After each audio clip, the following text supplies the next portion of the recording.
Good afternoon, everybody. Thank you for making your way over for Wayne's memorial. My name's Elijah. I'm not sure what I am.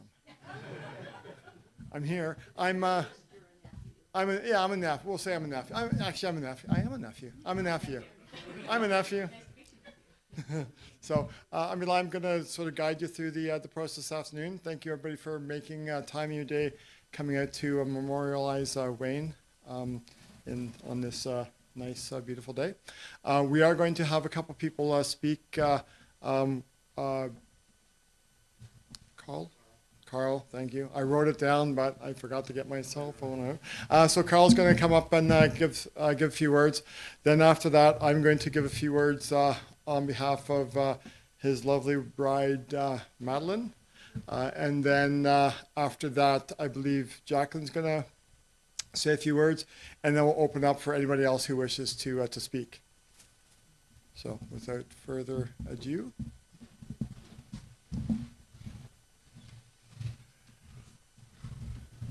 If I get choked up, I apologize. Wayne was an extremely important man in my life. My name is Carl Fitzgerald Sloman. I'm from London, Ontario. Although Wayne and I met at Raytheon 30 years ago. I was a senior project manager with him, and he was in charge of bringing products to the company. I wanted to share a couple of very quick anecdotes about Wayne and what it is that he meant to me. I always thought he looked like Grandpa off the Munsters, which was okay because I looked like Herman off the Munsters. And we were quite a pair. I met him one day, and he was very gruff towards me. And I'm not easily intimidated. I'm a military officer, or I was up until a few months ago. And so I'm not intimidated by anyone. And we started to have conversations. And I really liked him. There was something about him. But he always called me the idiot. That was his name for me, was the idiot. And I would hear him say, yeah, this is the idiot that I'm with, when we were out and doing things. Thought, well, that's charming. But it was okay because I could read through what he was really trying to convey to me. It was an affectitious word for him that I was an idiot. Of course, he didn't mean it literally. Well, maybe he did mean it literally, but I didn't take it that way. But where things did change was, as most of you know, Wayne was big into model train sets, and so was I. And of course, he was a professional musician, and so am I. I'm also a professional musician. I'm a drummer, though. And we went to a Digitrax meeting. This is a digital system. Yeah, Madeline, I know you can remember it all. This is a nightmare, this system. So you could run trains on the same track in different directions. It was an amazing system. But the instructions for how to do this thing were nightmarishly ghoulish. And for some reason, I picked up on it and figured out how it worked. So we went to this meeting where we could talk to people and find out all about how this worked. And unbeknownst to Wayne, I had left to use the bathroom, and I came back. And he didn't know I was there, but he was talking to the gentleman who was running the presentation. And the guy said to him, I overheard them talking, he said, that young man you brought with you, he's pretty switched on. And Wayne said, he's the most intelligent human I've ever met. And so right there, everything became clear. Yes, he loved me enough that he would call me an idiot to my face. But he was loving enough that behind my back, he had just wonderful things to say about me. And I loved him very much for that. The one final story I want to tell you about. 1998, I went through a very rough period. I'm not going to get into it, but I lost a high-paying job. I lost a business. I lost my home. I lost everything that I had at the time. And I was in a state of depression. I assume we were all friends here. So this is private information, but I'll tell you anyway. I went through a severe bout of depression. I was on medication under the control of a psychiatrist. And it was about 2 o'clock in the morning, and I had considered suicide. When I got a phone call, and it was Wayne. And he said to me, what are you doing? And I said, I'm here with Mina, my dog. She was a beautiful wolf husky mix, 3 legs, massive personality. And I said, I'm just sitting here watching TV. And he said, put me in your car and come up here right now. And so I said, okay, I'll do that. And I went up, and for 6 weeks, Madeline and Wayne looked after me. They saved my bloody life. And I will always, always be indebted to both Madeline and to Wayne for saving me. I did not see Wayne essentially for 26 years when I found out that he had his ailment that he was dealing with. And it was devastating when I found out, because I hadn't seen my friend in so many years. And I went to see him with my then partner, and he was the same old guy, and he still called me an idiot. And believe it or not, that meant so much to me. So to all of you, I just wanted to convey, Wayne was important.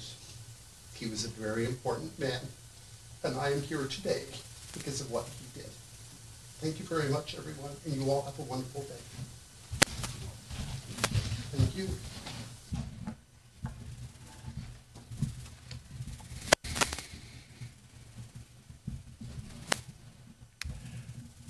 Wayne was an amazing person. His father used to say he was born standing up and talking back, which is probably true. People that knew Wayne well would probably agree. He was a wonderful conversationalist with a very wide breadth of knowledge. He was a wonderful storyteller, and he regaled his friends for hours on end. Wayne's life was full of adventures. He had many stories from his younger years, including jumping off sand cliffs into the Navasaga River on horseback. It was amazing that he survived some of his younger years. As a young child, about 5 years old, Wayne told his mom one day that he was going to find himself a job, as his mom was charging him rent, food, and taxes, and he needed to earn some extra money. He took himself over to the Creamy on First Street, which was a couple blocks from where he lived, and he went in and told the lady in the store he wanted a job. She told him to go around back and knock on the door, which Wayne did. A man answered the door and asked Wayne what he wanted.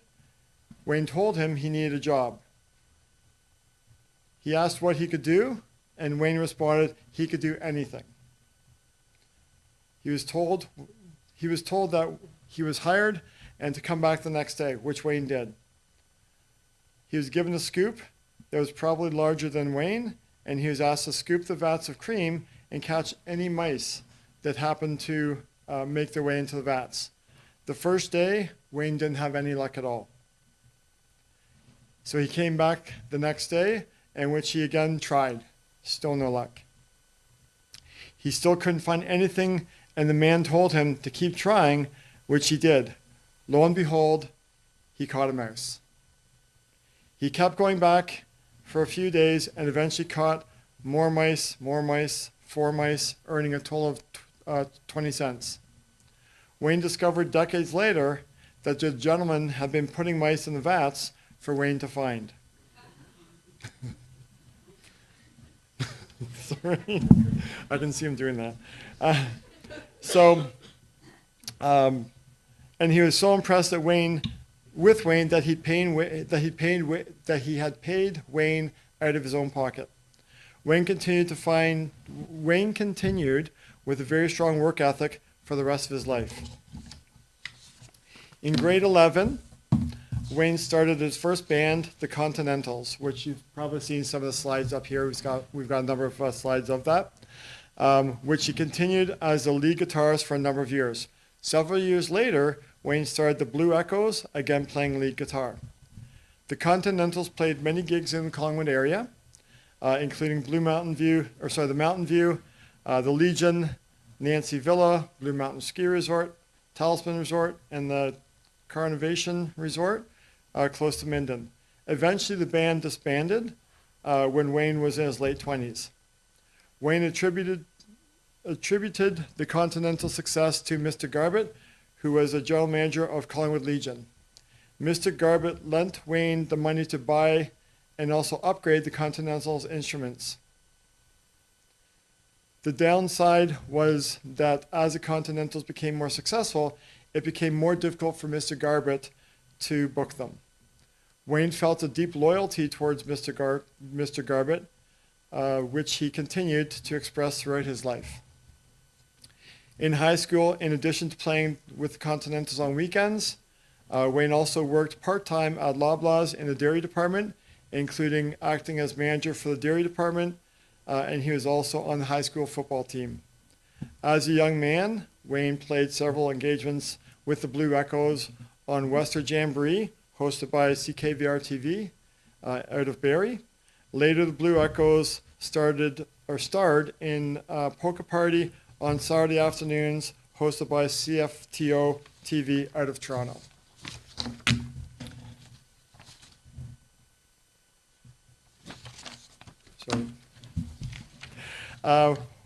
While Wayne worked in a variety of business environments, there was a couple of businesses that he really enjoyed.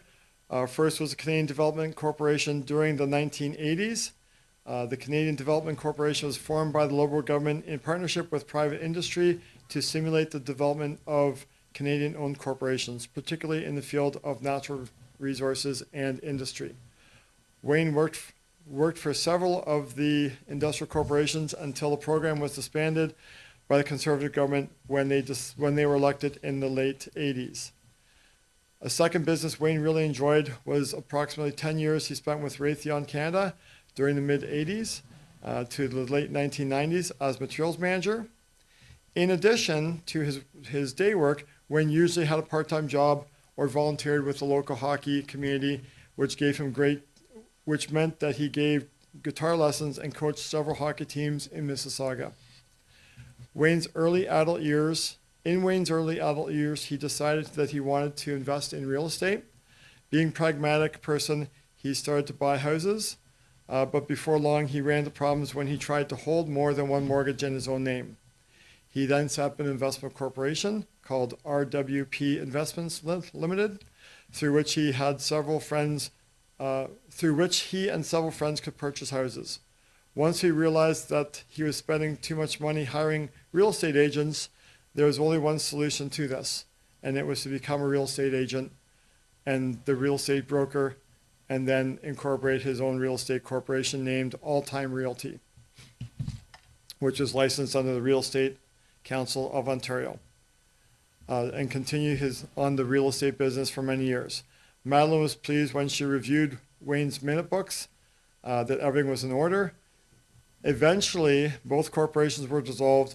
Wayne was a person who, although he had side businesses, needed the security of working for larger corporations. In the early 1990s, Wayne and Madeline reconnected, having dated in high school, having dated for about a year in high school. While there were challenges in the early days of their reconnection, they spent more than 30 years happily together, marrying in 2004. They had a number of cats over the years, which they both treasured and loved. At one stage in their early married life, Madeline advised Wayne that there would be no divorce in the family, as they would both end up seeking custody of the cats, and neither one of them would relinquish custody. One decision was a no-brainer to which Wayne readily agreed. Wayne was always very supportive of the many choices Madeline made in life, from lighter events to more serious decisions. They had many adventures in their lives together, which gave them lots of time to reminisce and laugh about these in their later years. One of the more outlandish things Madeline convinced Wayne he should do for her was to herd a mother duck along with her baby ducks back to the island where the ducks had just been left on Rice Lake, so the muskie couldn't eat them when the ducks swam into deeper water. This was no easy feat, meant constantly maneuvering. Met constantly maneuvering the ducks. I lost my spot here.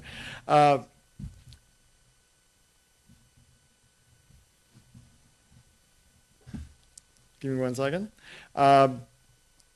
Constantly maneuvering the ducks, the small fishing boat they were in, back and forth, time and again, until the ducks gave up, turned around, and allowed themselves to be herded back to the island. While fishermen looked on and the dust closed in, Wayne patiently corralled and herded the ducks back to shore, saving them for another day. All while Mother screamed to let Wayne know about her displeasure.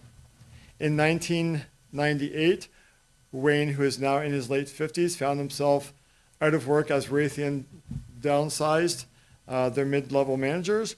Wayne took a year off and then decided he needed to do something.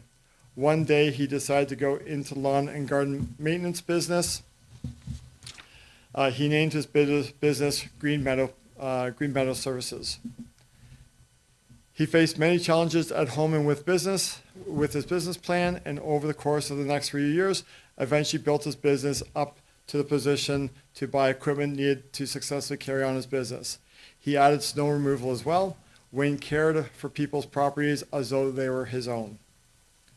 Wayne loved the physical work and wished that he had started this type of business as a much younger man. After about 10 years, he started to find the physical work was hard on his body and eventually decided to close the business. Around 2009, Wayne decided that he wanted to start a website to sell N-scale trains. He had a website designed for him, became a dealer for micro trains, and the rest of the life he enjoyed interactions with customers and the manufacturer. He named the business Silver Creek Collectibles after Silver Creek, where he used to spend enjoyable times fishing as a young man. Although it was always a very small business, we came to meet a number of wonderful people over the course of the time, and they became good friends. Wayne was diagnosed with cancer in 2017, and this became the battle of his life. He survived 7 3/4-hour surgery, 2 radioactive iodine treatments, a second treatment twice the strength of the first, the chemotherapy, drugs every day for the rest of his life. He set the goal of reaching his 80th birthday, which he reached in January of this year. He knew he needed another goal, and Madeline believes that he set his next goal to be reading the book Robin Hood. He reached the middle of the book and became too tired to read any further. Wayne was always a very caring, loving, and loyal person. Life was not easy for Wayne as he experienced many personal tragedies in his life, but he was never prepared to let those tragedies define him as a person. He found a way to overcome obstacles that would crush most people, and he had the ability to pick himself up, dust himself off, and get back in the saddle. Although Wayne was not always easy to get along with, you always knew exactly where you stood with Wayne.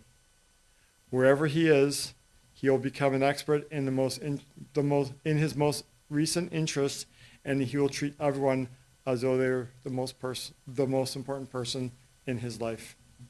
May Wayne rest in peace. With love, Madeline.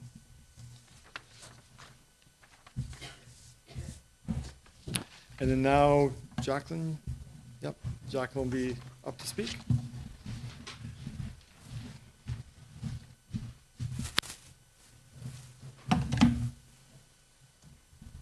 Story. The first time I met Wayne, Mom was living in Toronto, and he came to pick her up for a date. And I don't think he knew I was at the apartment with my mom, because when he opened the door, his mouth dropped when he saw this 20-something blonde standing at the door. Shortly after Mom came back from the date, she told me that she was moving up to Kitchener. Wayne is a very tough man to love, but he loves fiercely, and I learned to love him unconditionally. And he's been a very important person in my life. His favorite story to tell about me is Mom and Wayne had a garage sale, and at midnight he decided that it was time to put all the tables and the chairs away. So my girlfriend and I, he was hanging tables up on the wall, and I decided that it was time to open the garage door.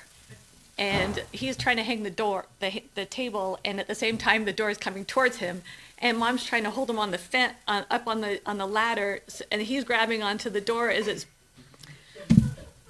we survived. So, yeah, he's an amazing man, and yeah, there's this poem that he would like read. It's called Words of Comfort. Death is nothing at all. I have only slipped away into the next room. I am I, and you are you. Whatever we were to each other, that we are still. Call me by my old familiar name. Speak to me in the easy way you always used. Put no difference into your tone. Wear no forced air of solemnity or sorrow. Laugh as we always laughed, at the little jokes we always enjoyed together. Play, smile, think of me, pray for me. Let my name be ever the household word that it always was. Let it be spoken without effort, without the ghost of a shadow in it. Life means all that it ever meant. It is the same as it ever was. There is absolute unbroken continuity. What is death but a negligible accident? Why should I be out of mind? Because I am out of sight. I am waiting for you for an eternal, somewhere very near. All is well. Nothing is past, nothing is lost. One brief moment and all will be as it was before. How we shall laugh at the trouble of parting when we meet again. I love you, Wayne.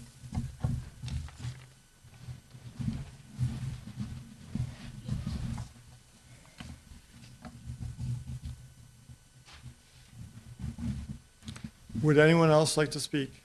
Yep, come on up.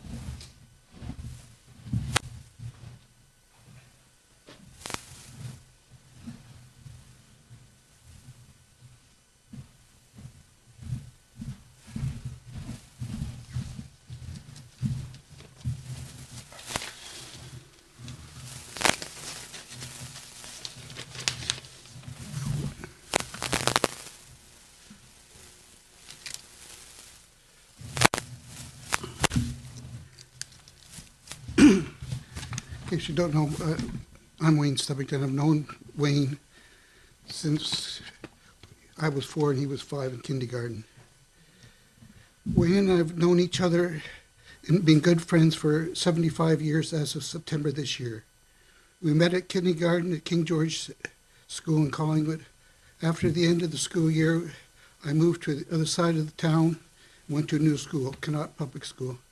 I thought I'd be all alone knowing nobody, but to my pleasant surprise, there was Wayne, and we've been together in each other's lives since then. Through high school, we got each other in and out of trouble. Wayne and a couple of his friends started 2 bands over the years. I got into the bars as the band's manager, roadie, or whatever we could dream up. Wayne and I spent many hours with him learning new tunes and practicing with me, telling him when he was hitting wrong notes. We all spent many evenings playing euchre with his mother. It would take hours to tell you all the things that we did together over the years. Wayne had several girlfriends as a teenager, as he was good-looking, had a beautiful car, and had money to spend. I remember him talking to one girlfriend that he really cared about. One time she was breaking up with him, and as I knew her, he asked me to help get her back. I spent 3 to 4 hours on the phone. They got back together for a short time, but broke up again. This was Madeline.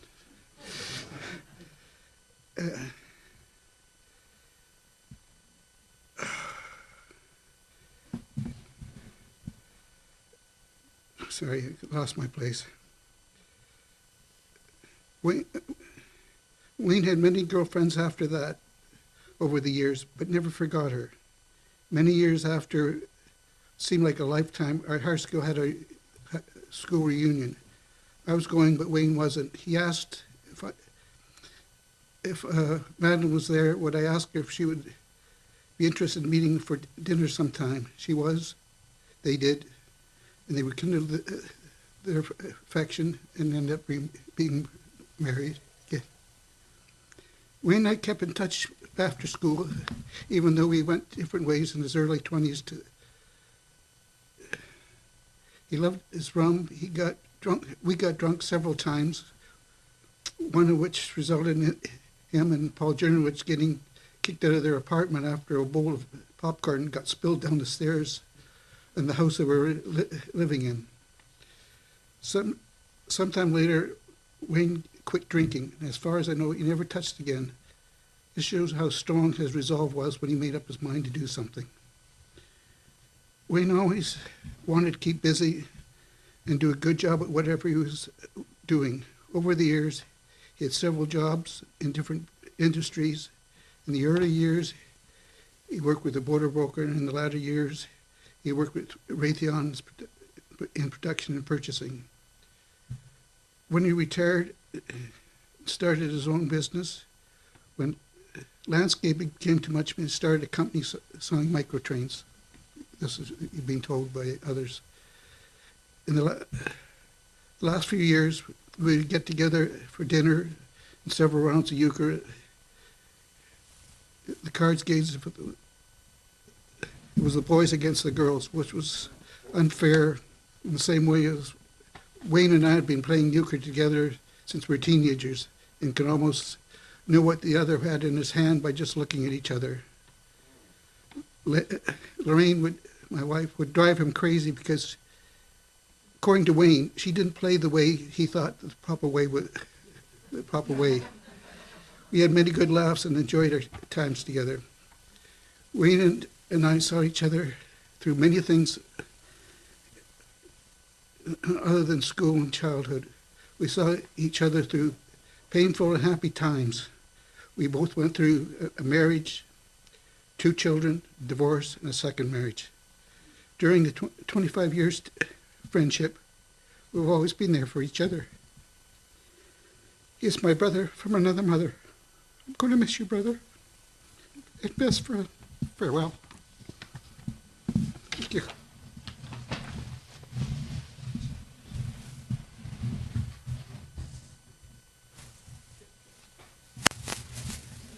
You did.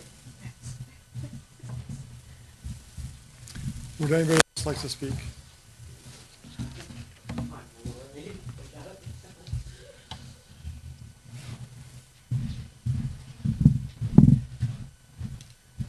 I said I wasn't going to do this. I think I insisted I wasn't going to do this. But I'm going to. So, I sound nervous, I am. But I love to speak on behalf of Wayne and to Madeline.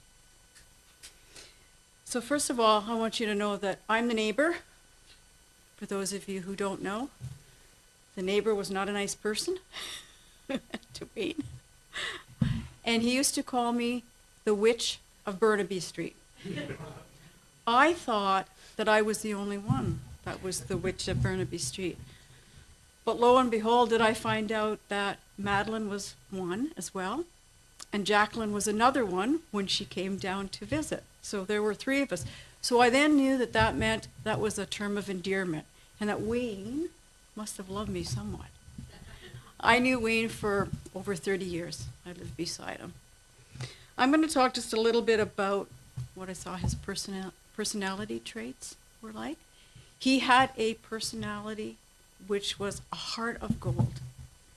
I saw that over and over again. He would do anything for anyone. He would always love to sit down and have a chat. Lord knows you could hardly get away after you started that chat, but he loved to have a chat. And Madeline, he loved you dearly. I heard that over and over again. He was articulate, ad nauseum. I could not believe some of the things that he would tell you about, whether it was a war or whether it was, something in history somewhere. He knew it over and over again, and he could tell you the same details all the time. He was funny, extremely funny. Those were his stories that he told all of us. A lot of the ones that I've heard today are ones that I've heard many times before, many times before. But at the beginning when he would tell me, I swear I thought that those stories were not real.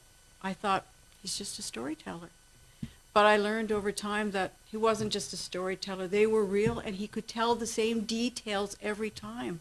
So I knew they were real. Loved the horse story and jumping in the water. He was a perfectionist. I've only got one story to tell there, and that was the fence that we built together. Jackie reminded me the other day, I poked my head out of our back door, and I was not going to go out because I could hear Wayne and I could hear my husband talking. Wayne had this little piece of wood that was, what, an inch wide? And every board that they put in, that little piece of wood had to go in so that the fence was exactly that same way the whole way along. I thought my husband was going to lose it, but I stayed in the house. The fence is beautiful. It's lasted, what, 30 years? Yeah. It's lasted 30 years, so thank you, Wayne. We've got a great fence. It's still standing. Oh, hang on. Highly intelligent. That's been mentioned. I don't think I need to say more about that. He would sit down and chat with you, and there were things that he would pull out that would really help you to get through what it was that you were chatting with him about. He was a good listener, which is what I'm talking about.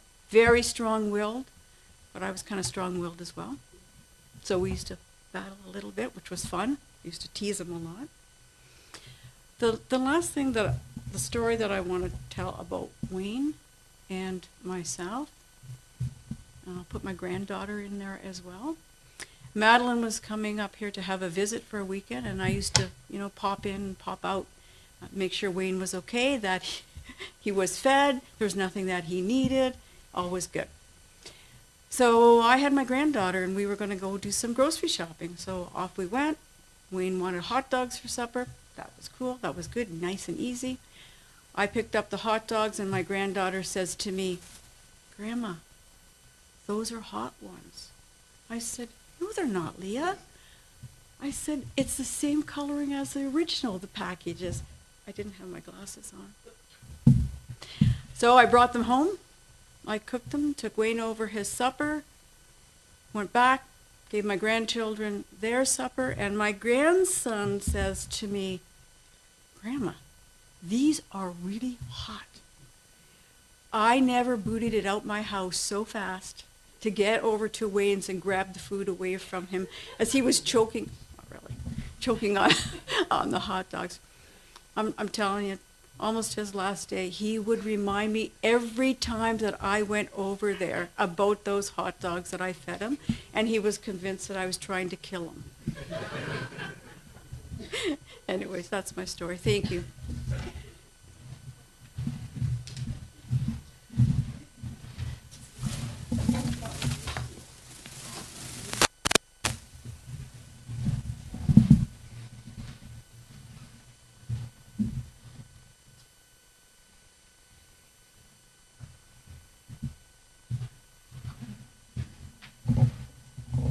Hi, my name is Rick Nodane, and I've been a friend of Wayne's since just after you started Silver Creek Collectibles, I think.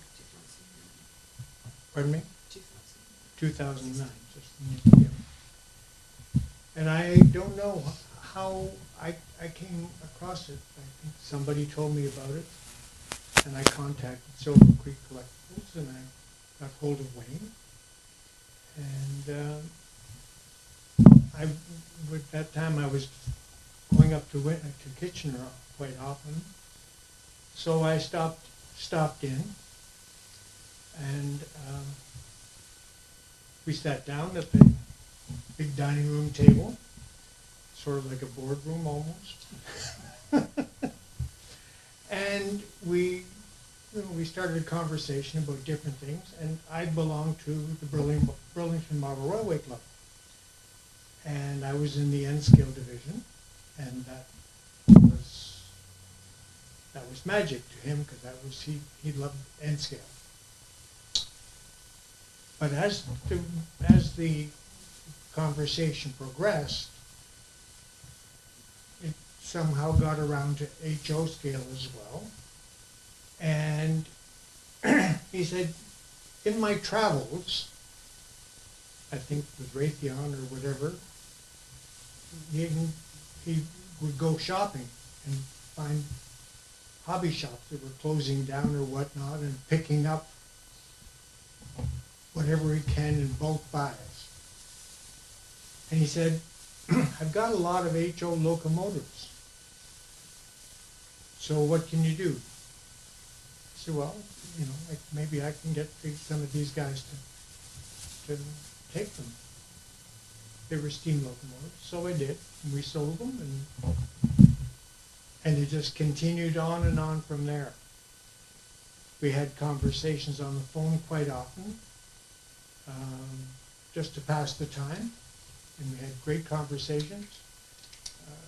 I would come up, we'd sit down and talk some more. Wayne was never a difficult person to get along. He was wonderful to talk to. And we had many, many long conversations.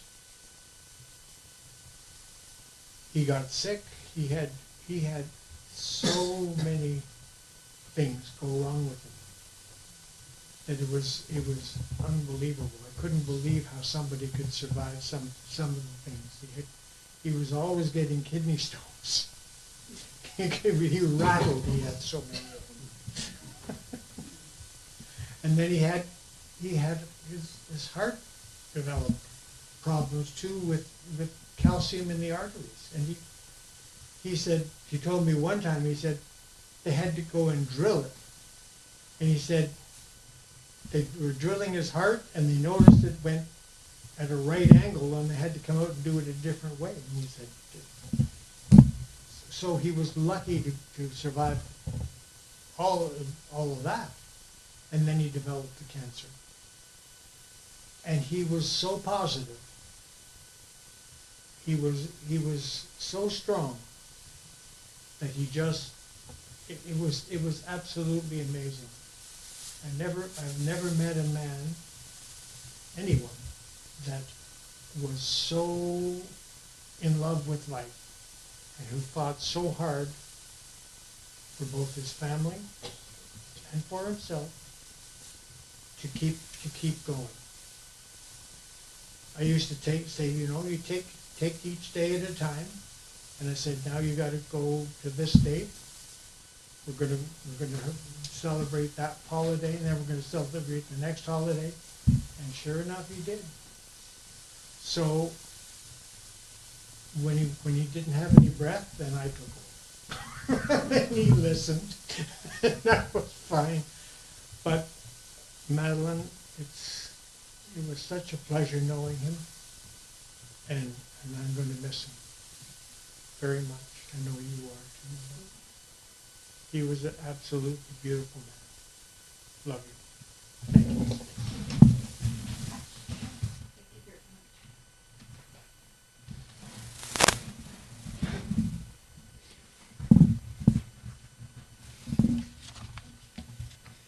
you. Would anybody else like to speak?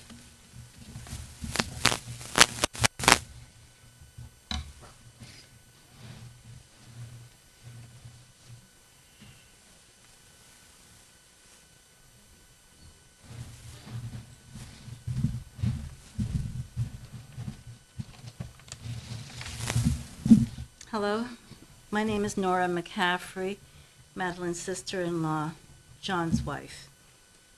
Unlike many of you, I've only known Wayne for the last 20 years or so.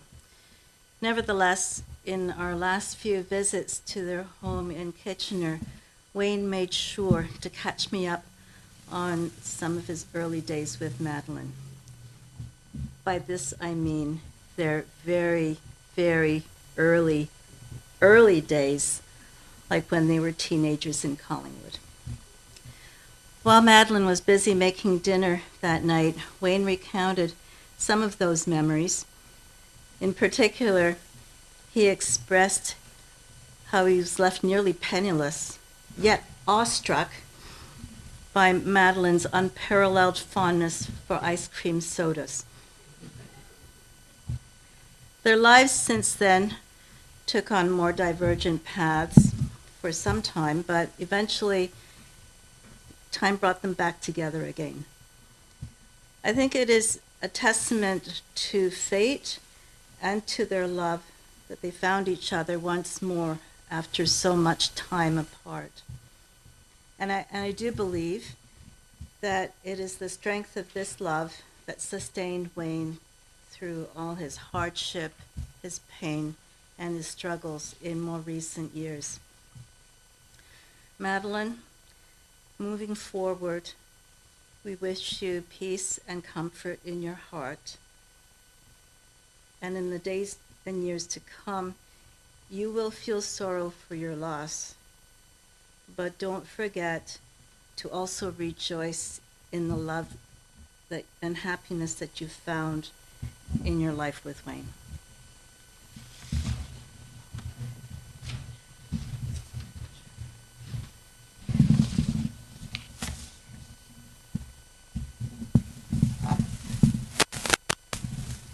Would anybody else like to speak?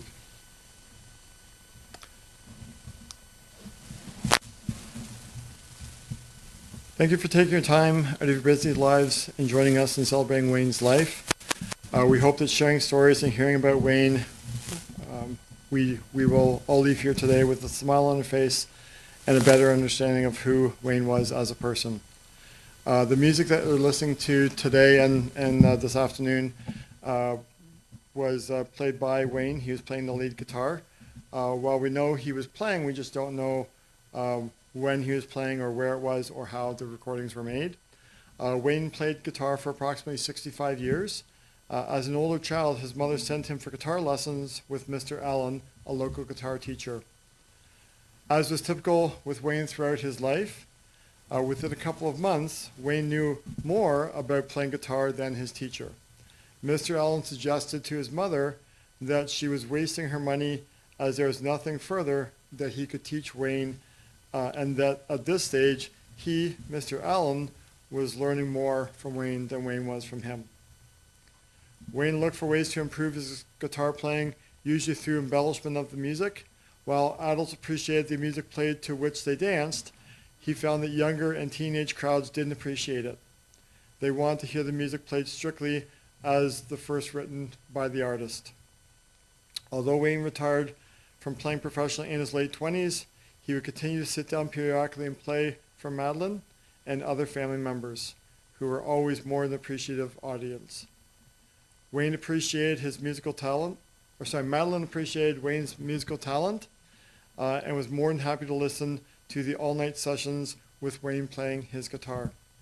Some of Madeline's fondest memories are watching her mom Joyce and her stepfather Harold dance in the kitchen to Wayne's music. At this time, I believe we're having some refreshments in the other room, so if you'd like to move to the other room, you can share stories, chit-chat, talk, etc. And thank you again for coming.